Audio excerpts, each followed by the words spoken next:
So I am going to be continuing where I left off in the last video on The Fall of Five by Pittacus Lore. We'll be picking up on chapter 12, and I wanted to say thank you guys so much for all your support. It makes me so happy, and I love you all to death, and I will be getting back to your comments. I know it's just taking me a little bit, but like I said, I'm getting back into the swing of things, so, bear with me. I know you guys have been all along. Sorry that I'm probably one of the most flighty YouTubers out there, because I'm constantly, my schedule's all over the place, but I'm going to try to work on it, so hopefully you guys can forgive me. So anyway, quick intro there. We'll just get right into it.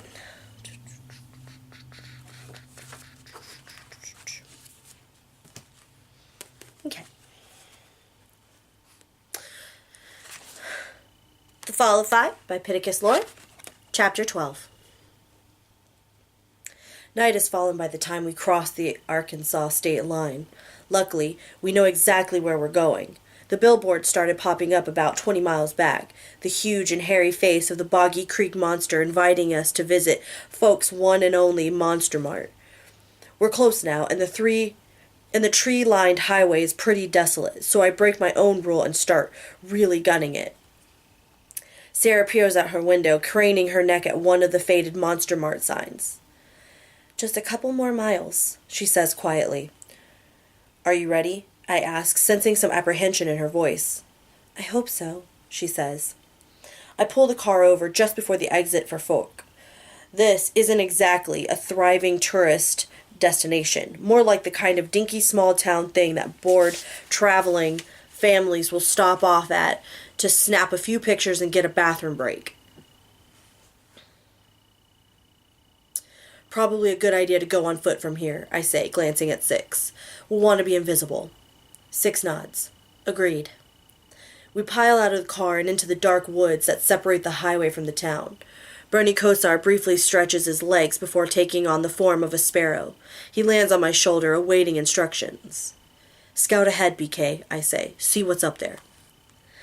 As BK soars off into the night, the three of us ready ourselves. I snap my bracelet onto my wrist. I certainly haven't missed the painful tingling feeling I get whenever I wear it, but I'll definitely feel safer with it on. I tuck my dagger into the back of my pants. Watching me, Sarah takes her gun out of her backpack and shoves it into the waistband of her jeans as well. All those road trip fantasies of a couple hours ago are gone. It's time for action. We start into the woods, the dim lights of folk about a mile away through the trees. Sarah grabs hold of my arm. "Do you think we'll see the Boggy Creek Monster?" she asks, widening her eyes in mock terror. "From the pictures, it looks like a Bigfoot. Maybe we can make friends." Six warily scans the woods around us. Some dumb folk legend isn't the monster I'm worried about running into. Besides, I add, trying to keep things light for Sarah's benefit, who needs a Sasquatch when we've got 9 waiting for us back in Chicago? Like Six, I'm also searching the woods for any sign of Mogadorian ambush. It's eerily quiet out here, the dead branches that crunch beneath our feet sounding like fireworks. I hope that we've beaten the Mogs to Five's location, that they weren't as quick to figure out his weird riddle as we were. The fact that there isn't a new scar on my ankle and that the small town up ahead doesn't appear to be engulfed by flames from a recent battle are both really good signs. Still, we have to stay on our guard. There's no telling what might be waiting for us up ahead. As we get closer, Six reaches her hands out to us. Sarah has to let go of my arm to take hold of Six. I wish there was time for one last hug, just a quick moment to reassure her. With each of us holding one of Six's hands, she turns us invisible. We walk on.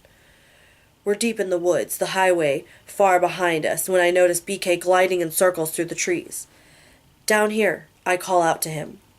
I let go of Six's hand so that BK can see us. He flutters down, transforming into a squirrel as soon as he hits the ground. BK says there's a guy up ahead, I tell them. No sign of any trouble. "Good, let's move."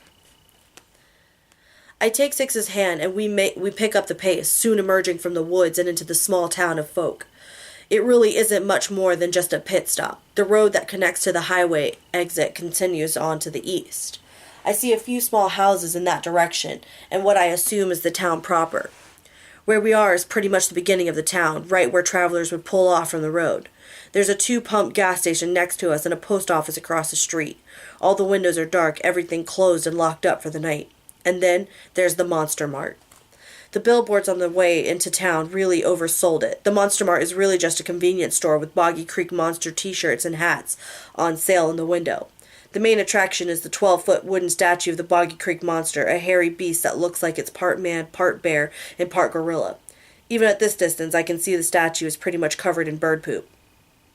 "There," whispers Sarah excitedly. I see him, too. There's a boy up ahead, sitting cross-legged at the base of the statue. He looks bored as he unwraps a sandwich from some wax paper. A backpack rests next to him, but no sign of a lowered chest that I can tell. I expected him to at least have that. It would have made it easy to identify him. Then again, it would have been easier for the Mogadorians, too. I start forward, but Six stays planted, not letting go of my hand. "What is it?" I whisper. "I don't know," she replies quietly.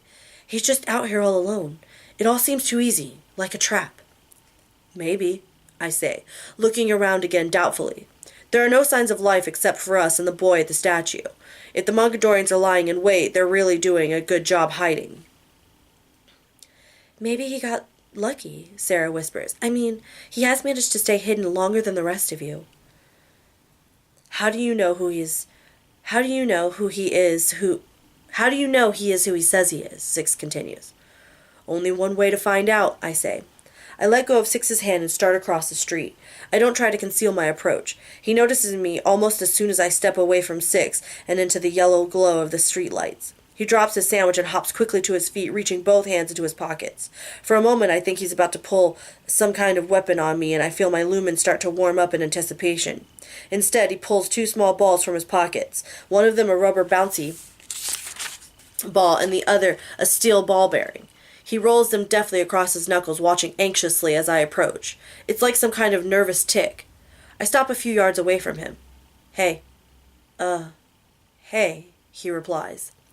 At this distance, I can finally get a good look at our would-be 5. He's about my age, shorter and stockier, not necessarily chubby, but definitely built like a barrel.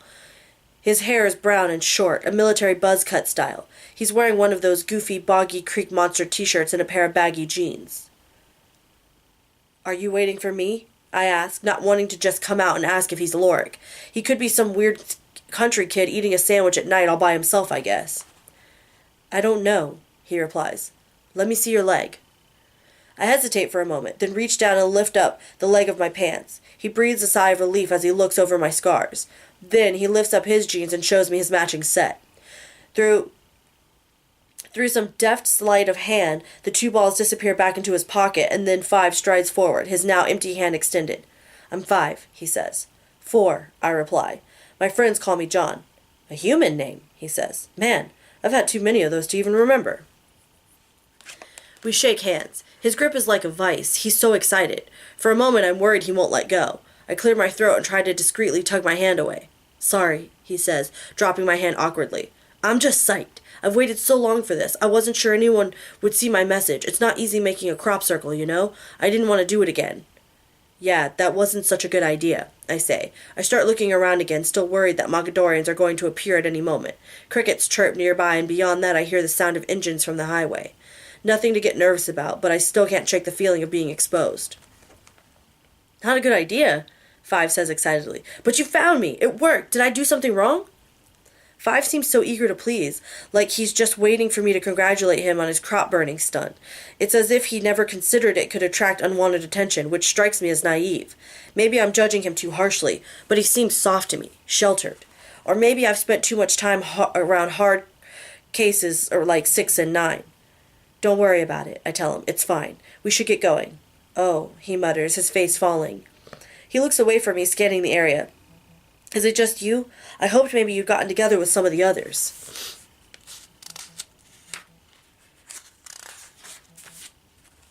On cue, 6 and Sarah materialize at my side. 5 stumbles backwards, nearly tripping over his backpack. 6 steps forward. "I'm 6, she says, blunt as ever. "John is too nice to tell you that your crop circle stunt probably could have gotten you killed. It was stupid. You're lucky we got here first." 5 frowns, looking from 6 to me. "Wow, I'm sorry. I didn't mean to cause trouble. I didn't know what else to do." It's okay, I say, nodding at his pack. Grab your stuff. We can talk it out on the road. Where are we going? We're bringing you back to the others, I say. We're all together now. It's time to start the fight. You're all together? I nod. You're the last one. Wow, Five says, looking almost embarrassed. Sorry I'm late to the party. Come on, I say, waving again at his pack. We really need to move. Five leans down and grabs his backpack and then looks at Sarah, who's been standing by silently. What number are you? She shakes her head. I'm just Sarah, she says, smiling. A human ally? Breathes Five, shaking his head. Guys, my mind is officially blown. Six shoots me a look of bewilderment. I've got the same feeling. Maybe we've been through too many fights and close calls, but it seems like Five is way too casual. We should already be on the move, away from this place, and he just wants to stand here and chat. Look, Six snaps. We can't just stand around gabbing. Six is cut off by the sudden roar of a noise overhead. It's a sound made by no earthly machinery. We all look up, just as the silver Mogadorian ship throws on its floodlights, momentarily blinding us. Five, shielding his eyes, turns to look at me. Is that your ship? He asks. Mogadorians! I shout at him. Already, dark shapes are descending from the ship, the first wave of Mogadorian warriors on their way to attack. Oh, says Five, blinking confusedly at the ship. So that's what they look like? Chapter 13. Get the Zathara stone out, I shout to Six. If we all go invisible now, we can get away from them before they see us, before they're on us. She begins fumbling through her bag and pulls it out, but it's too late. Before she can do anything, the air around us crackles as the first wave of Mogadorians let loose with blaster fire. My bracelet expands just in time to deflect a pair of shots that would have hit me right in the chest. Instead, the fire hits the ground close enough to Six to send her toppling backwards.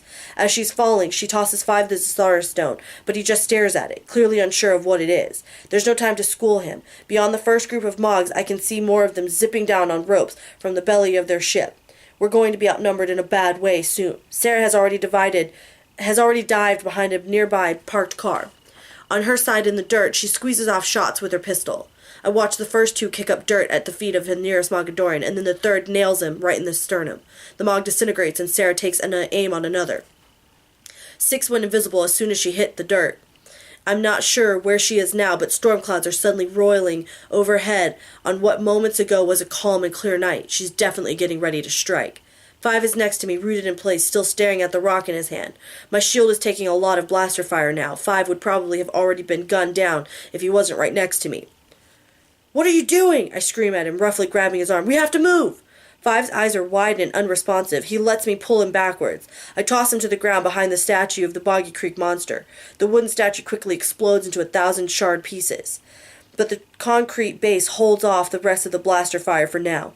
I let my lumen ignite on my unshielded hand, building up a sizable fireball. Five watches me, staring in shock at the swirling flames. I ignore him for a moment and then lean out from cover, launching the fireball at the nearest group of Mogs. It engulfs 3 of them, turning them to ash instantly. The rest scattered. I hear raindrops starting to fall, although none are hitting me. In fact, the rain seems localized over by the Mogadorian ship. Thunder rumbles. Whatever Six's play is, I trust her. Are you all right? I shout over to Sarah. The car she's hiding behind is only a few yards away, but it feels like the length of an entire battlefield. I'm fine, she yells back. You? I'm good, but I think Five is shell-shocked or something. I notice 3 Mogadorians cutting across the street, trying to flank Sarah. Before they can, I reach out with my telekinesis and yank their blasters out of their hands. Seeing them, Sarah shoots the closest one right between the eyes. Before the rest can draw their swords, a lithe shape lunges at them from the shadows. Bernie Kosar in the form of a panther, his black fur nearly indistinguishable from the night, tears out the throat of the Mog he's pinned down, then slashes the other across the face. That group decimated, BK slinks around the side of the car, staying close to Sarah. Keep her safe, I direct the thought at BK. The Mogs that I scattered before are already regrouping, or maybe it's just another group descended from the ship. I sling 2 more fireballs in their direction. That should keep them busy for a moment. I grab Five and shake him until he looks at me. The shoulder of his shirt is singed from where my hand was still too hot from the lumen. He flinches, staring at me with wide eyes. What the hell is the matter with you? I yell. I'm sorry, he stammers. I've never seen a Mogadorian before. I look at him in disbelief. Are you kidding me? No, Albert, my C-Pan, he told me about them. We trained for fighting. I've just never actually done it. Great, growls Six, suddenly materializing next to us. We've got a total rookie? I can help, Five mumbles. I was just caught off guard. I'm not feeling too convinced, and although we fought the first wave of Mogdorians off, I can still see their shapes moving through the darkness nearby. Is it over? Shouts Sarah from her position. Because I'm almost out of bullets. There are more coming, I yell back to Sarah, and then look at Six. Can you take down their ship? Six concentrates for a moment. Lightning shears through the night sky right into the side of the Mogdorian ship. It rocks back and forth. I can see some Mog soldiers lose their grip on their ropes and plummet 50 feet to the ground. She's cooked up one serious storm and is just waiting to unleash its full fury. They might have flown in here, Six says, but they sure as shit won't be flying out. I look down at Five. His shaky hands have retrieved those two balls from his pockets once again, not exactly confidence-inspiring. I glance over at Sarah and see her taking aim and hitting a Mogadorian that was trying to creep up on us. Not long ago, this is the kind of fight we would have run from, happy to just escape with our lives. Now, though, I feel like it's a fight we can actually win. I lock eyes with Six. Let's send Setrekis Ra a message. If he wants to get one of ours, he's going to need to send more than one ship. Hell yeah, answers Six, and raises both her hands to the sky. The dark clouds around the Mogadorian ship begin to roil and swirl. 3 bolts of lightning slice through the tumultuous sky, striking the side of the ship in rapid succession. I can see pieces of the metal hull breaking loose and careening to the ground below. Probably realizing that they're in trouble, the Mogs try again to gain some altitude and get away from the localized storm. The Mogs, already on the ground, redouble their efforts to get to us, blaster fire sizzling through the air. I inch closer to Six so that my shield will deflect any stray shots that come her way. Sarah stays hunkered down behind the car, firing blindly over the hood. You need to hurry up, I shout at Six through gritted teeth. Almost there, she snaps, her face tight with concentration. Hailstones the size of fists buffet the ship, causing it to shake erratically. Just when it seems like it might be able to pull upwards, Six twists her hands over her head. The clouds suddenly coalesce. I can feel the force of the winds from back here, a tornado gathering right behind the ship. The ship lurches and then tips sideways, its pilot losing control. The ship plummets to the ground, landing with a thunderous crash in the woods by the highway. Seconds later, a tower of flame shoots into the night sky, followed by a thunderous explosion. Then everything is quiet. The storm overhead clears, and the night is peaceful once again. Wow, murmurs Five. Nice work, I tell Six. Her eyes have already moved to her next targets. We might have taken down their ship, but there are still plenty of Mogadorians approaching. A couple dozen at least, blasters and swords at the ready. Let's finish them off, Six says, turning invisible. I'm eager to jump into the fight. First, I look down at number 5. He's peeking at the incoming Mogadorians uncertainly. It's okay if you're not ready for this, I tell him. Hang back. 5 nods mutely. I step out from behind what's left of the Boggy Creek monster statue. Immediately, there's a Mogadorian leveling his blaster at me. Before he can shoot, something hits him in the back of the knees from behind. The sword he carries strapped across his shoulder is unsheathed by invisible hands and plunged through his spine. He disintegrates, and briefly, through the cloud of ash, I can make out Six's silhouette. I run to where Sarah is still crouched behind a parked car. The side that faced the Mogadorians is melted in spots, but Sarah appears unharmed. As soon as I slide to the ground beside her, Bernie Kosar sprouts wings and takes off, hurling himself at a pair of Mogs. The remaining Mogadorians look almost confused. Their ship destroyed, half their number already killed. I doubt they were expecting a fight like this. Good. Let them be the scared ones for once. You okay? I ask Sarah. Yeah, she replies breathlessly. She holds up her gun. I'm out. I reach out with my telekinesis and reel in one of the discarded Mogadorian blasters. Sarah plucks it out of the air. Cover me, I tell her. We're finishing this. I stride out from behind the car, practically daring the Mogadorians to come at me. A pair hunkered down in front of the gas station fire at me. My shield deploys immediately, absorbing their shots. I think about hurling a fireball at them, but I don't want to blow up the gas station. We've already damaged poor folk, Arkansas enough. I use my telekinesis to grab their blasters, smashing them to the ground. Then I raise my hand to the Mogs and motion for them to come on. They grin, their tiny teeth gleaming in the moonlight, and unsheath their swords. They sprint towards me. As soon as they're a safe distance from the gas station, I launch a fireball that engulfs them both. Idiots.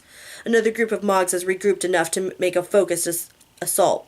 They charge me all at once, trying to surround me. Before they can close in, I feel something rubbery wrap itself tightly around my waist, and I'm yanked backwards, away from the incoming Mogs. Startled, I look down. An arm is coiled around me, a really long, stretched-out arm. As soon as I'm clear, Sarah starts lighting up the group of Mogs with blaster fire. I look back down in time to see Five's arm coil back to its normal shape and return to his t-shirt. He looks at me sheepishly. "Sorry if I interrupted," he says. "Thought you might get pinned down." "What did you just do?" I asked, both curious and a little grossed out. "My C-Pan called it externa," Five explains. He holds up the rubber ball that he's been fondling since we showed up. "It's one of my legacies. I can take on the qualities of whatever I'm touching." "Nice," I reply. "Maybe the new guy isn't so useless after all." One of the Mogadorians manages to skirt Sarah's blaster fire and charge us. Five steps in front of me. His skin suddenly gleams in the moonlight, shiny and silver. I remember the other ball he was carrying, a steel ball bearing. The Mog swings his sword at Five in an arc that should cleave right into his forehead, but with a resounding clang the sound bounces off Five's head. The Mog is stunned as Five winds up, delivering a massive haymaker, his steel-coated hand crushing the Mog's skull. Five looks back at me. "Never actually tried that before." He starts laughing, relieved. "Seriously?" I can't help but laugh too. Five's nervous energy is contagious. What if it hadn't worked? Five just shrugs, rubbing the spot on his forehead where the Mog's sword made contact. We turn to watch a pair of Mogadorians fleeing towards the woods, Bernie Kosar snarling at their heels. Before they reach the tree line, Six appears in front of them. She slashes through them both with her borrowed Mogadorian sword. I look around. The area is clear. The monster mart and its surroundings are pockmarked from blaster fire, and there's still a plume of smoke curling up from the woods. Besides the dark patches on the ground where the dead Mogadorians turn to ash, there's no sign of our attackers. We wipe them out. Sarah walks over to us, the Mog blaster propped up on her shoulder. "Is that it?" "I think so," I say, keeping my voice level. I feel like fist-pumping and high-fiving, but want to keep it cool. For once, I think we caught them by surprise. "Is it always this easy?" Five asks. "No," I tell him. "Now that we're all together, though," I trail off, not wanting to jinx it. "That fight couldn't have gone much better. Granted, it was only one ship worth of Mogadorians. They've got entire armies stationed in West Virginia and elsewhere, not to mention Sitrekis Ra. Even so, we mowed them down in record time, and I don't think any of us suffered an injury. Yesterday, when Nine was all gung-ho for storming West Virginia and seeking out a rematch with Sitrekis Ra, I tried to get across that I didn't think we were ready for that. Now, after this performance, maybe it's time to reconsider our odds." "Where's Six?" I ask, glancing around. Someone must have heard the ship crash. "We need to get out of here before the cops show." As if in answer, a low rumble comes from the tree line, from the direction where the Mogadorian ship fell. I shine my lumen that way just in time to see Six sprinting towards us, waving her arms. "Incoming!" she shouts. "What's incoming?" Five asks, swallowing. "Sounds like pikin," I reply. There's a sharp breaking noise. The sound of a tree being uprooted and snapped. Something huge is coming this way. I put my hand on Sarah's shoulder. "Get back," I tell her. "You need to get behind us." She looks at me, her grip tight on the Mogadorian blaster. For a moment I'm worried she's going to argue, even though she knows fighting a pikin is way different than being in a firefight with Mogs. Shooting from behind cover is one thing. Going toe-to-toe with a monster that thinks blaster fire tickles, that's something else entirely. Sarah touches my hand, lets her fingers linger for just a moment, and then breaks away, running for cover near the post office. "What the hell is that?" asks Five, still standing next to me, now pointing towards the tree line. We both see the monster at the same time as it bursts from the trees, bearing down on Six. But I don't answer Five. I actually can't answer because whatever this thing is, I don't have a name for it. It's like a centipede the size of a tanker truck. Its worm-like body covered in cracked and leathery skin. Hundreds of tiny gnarled arms extend from its body, churning up earth as it rumbles forward with surprising quickness. At the front is a face sort of reminiscent of a pit bull, flat with a wet snout and a slavering mouth that opens upon a row of jagged teeth. In the center of its face is a single, unblinking eye, bloodshot and full of malice. I remember the horde of creatures the Mogs had caged in West Virginia. As nasty beasts go, this guy would be at the top of my list. Fast as Six is, she isn't faster than this thing. The centipede draws even with her and then jerks sideways.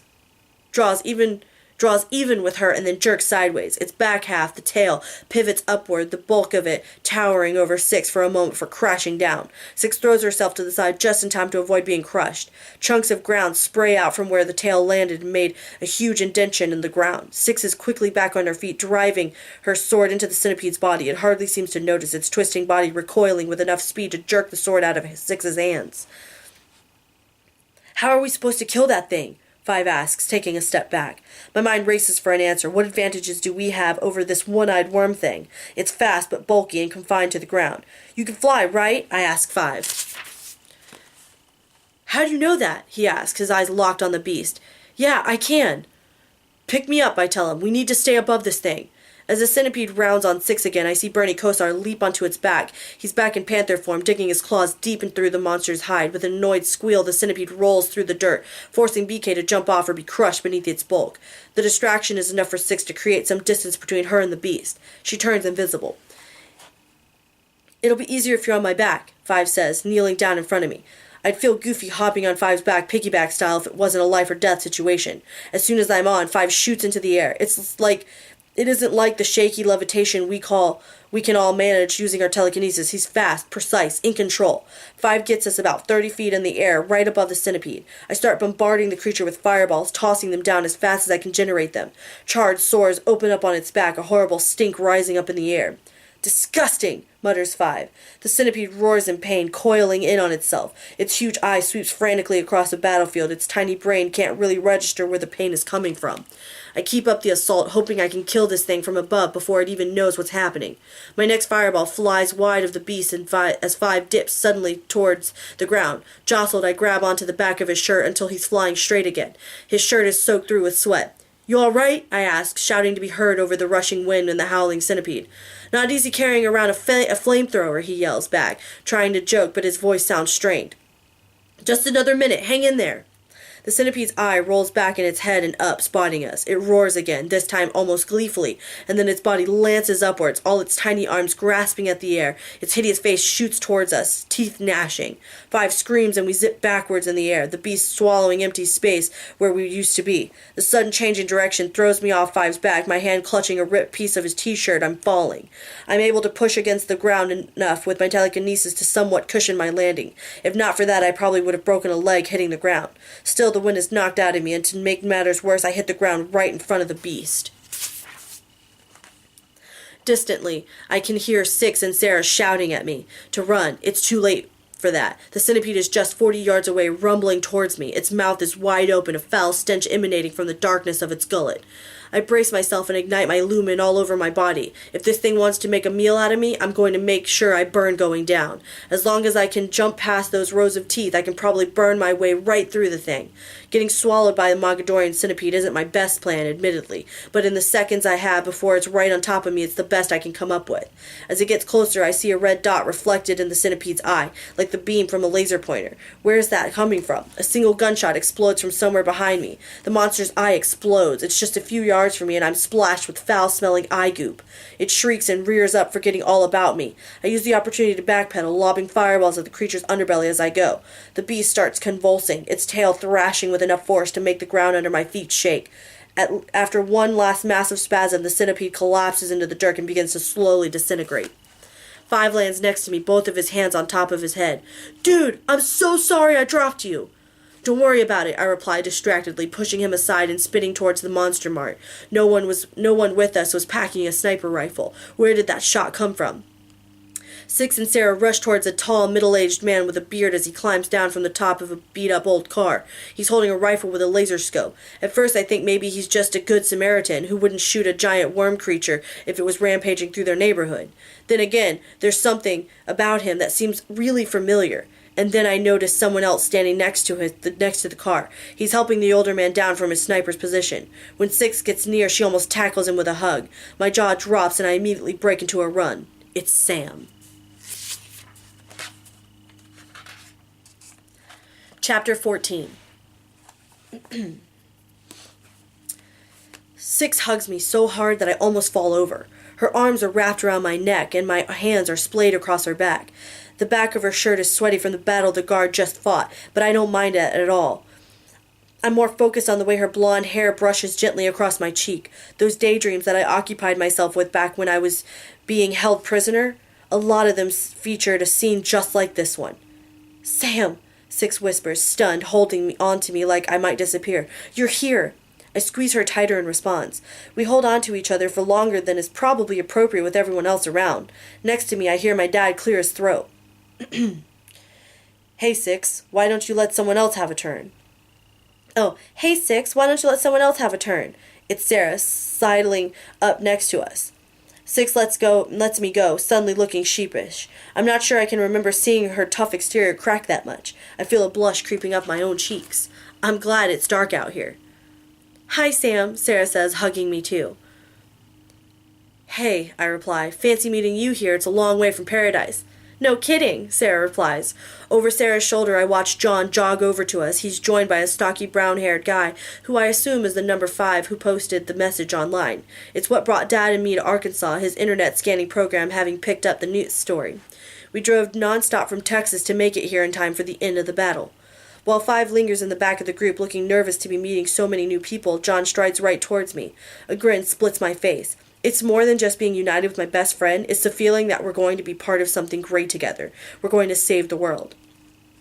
John grins back at me, clearly excited that I'm here, yet there's something in his eyes that I can't really decipher. He clasps my hand tightly. Just answer me one question, John says abruptly, not letting go of my hand. Do you remember the day in your room when you first thought I might be an alien? Yeah? What did you do? I squint at John, not really sure why he's asking me this.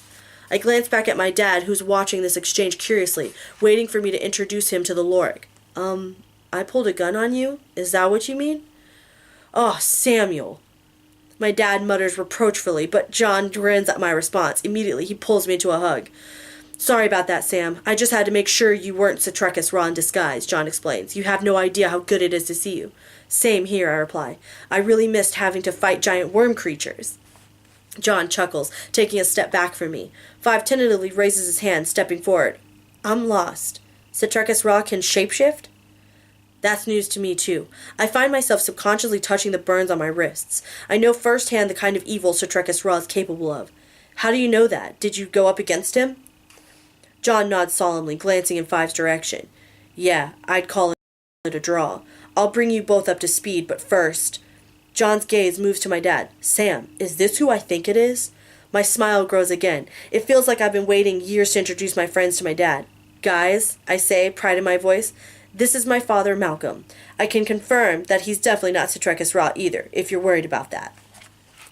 My dad steps forward, shaking hands with each of the guard and Sarah.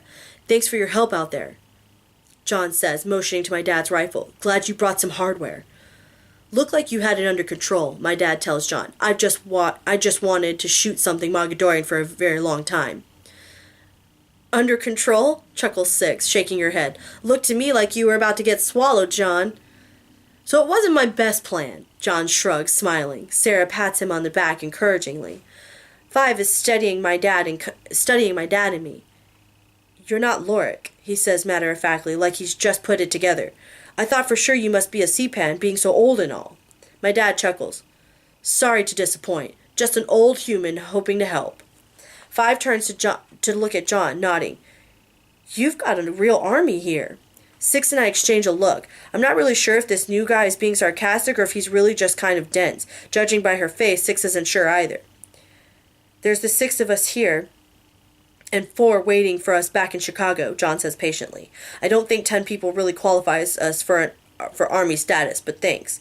I guess not, mumbles 5. I want to hear everything about how you guys found each other, John says. He looks at my dad almost cautiously, like he just knocked on our family's door and asked if I could come out and play Alien Invasion. First, Mr. Good, I just want you to know that I never meant for Sam to get wrapped up in all this. I'm sorry I put him in danger, but I don't think we would have made it this far without him. Definitely not, 6 agrees, smiling at me. I look away, feeling a blush creeping up my cheeks. My dad looks touched. Putting ourselves in danger for the safety of Earth is a good family tradition. But thank you for saying that. He rests a hand on my shoulder. I'm glad you found each other, and drop the Mr. Malcolm. Malcolm will do just fine. There are sirens nearby, drawing closer. We might be in a rural part of Arkansas, but the local authorities would definitely notice a spaceship crashing out of the sky. They'll be here soon. We should get moving, Six says. John nods, already starting to run towards the trees. Our car is parked out by the highway. I'll ride with Sam and Malcolm. Six says, and show them the way. John, Sarah, and Five head off towards the highway. Meanwhile, as flashing lights begin crawling through folk, my dad and I, along with Six, make for the Rambler. While my dad climbs into the driver's seat, Six touches my arm.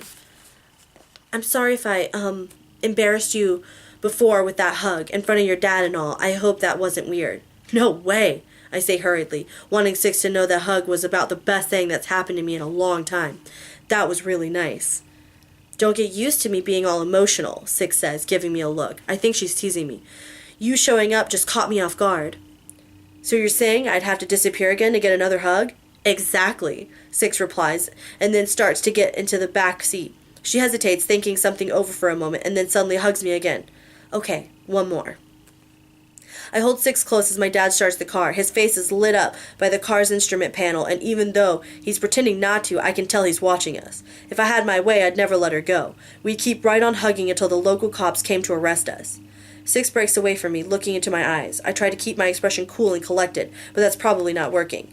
For the record, she says, I never thought you were Cetrekis Raw. I knew you right away.